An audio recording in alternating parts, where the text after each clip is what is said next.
Senator Tannas. Very much. I wasn't planning on speaking. I'll be brief. I have 45 minutes. This will be 4 to 5 minutes. Great speeches today. I really feel, and I think I've heard comments from newer senators, this is maybe closer to what they expected they would be participating in. Consequential, fabulous speeches on a critically important matter. I was truly proud to be here today.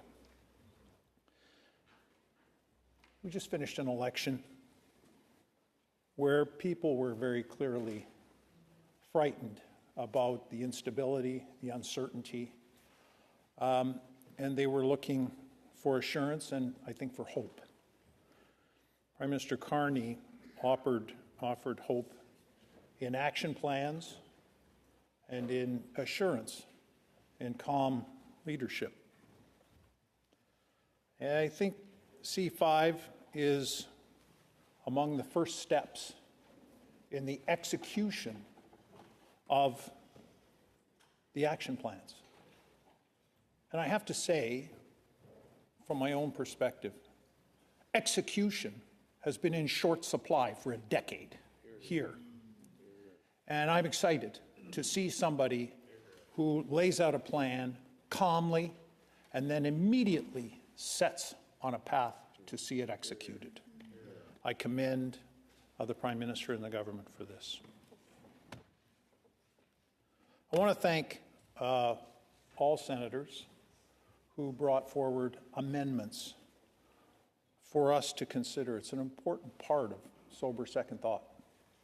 And you did credit to us all with your amendments, the way that you approached them. And it challenged the mind. Thank you. Thank you to each one. I want to say that I'm hopeful that government and industry will act with honor as it relates to both Indigenous consultation and, equally important in my mind, Indigenous economic participation.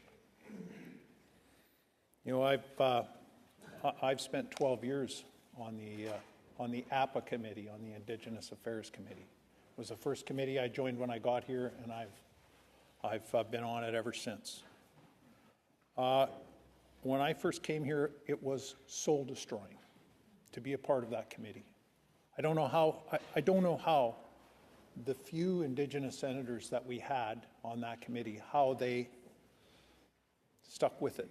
They had hope and they had faith, and seemed like every week, every meeting, we destroyed that hope and faith, and they would come back. I think of Senator Watt and Senator Lovelace Nicholas and the time that they invested and the energy and the positivity that they burned in those early days. We have come so far. We can't ever forget that in a decade, we have moved miles.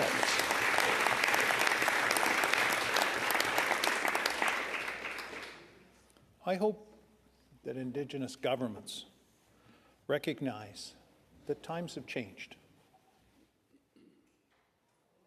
That, as Senator Klein said, Indigenous governments hold the legal and the moral high ground right now. And, you know, Senator Brazo is a bit of an expert in the martial arts.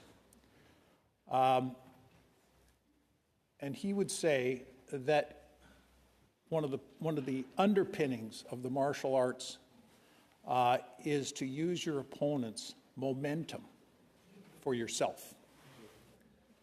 And I believe that Indigenous governments need to recognize that high ground that they possess, the momentum that is going to come from these major projects as governments and proponents seek consent and seek to use those territories for important national purposes. I hope that those governments can seize for the next 7 generations the prosperity, the pride in the culture, the goodwill and respect of Canadians that I think is upon us right now, in this moment, for those people. I think it's time for Indigenous people to rise and to lead us toward economic reconciliation. Those are my hopes. More work to do. See you in the fall. Thank you.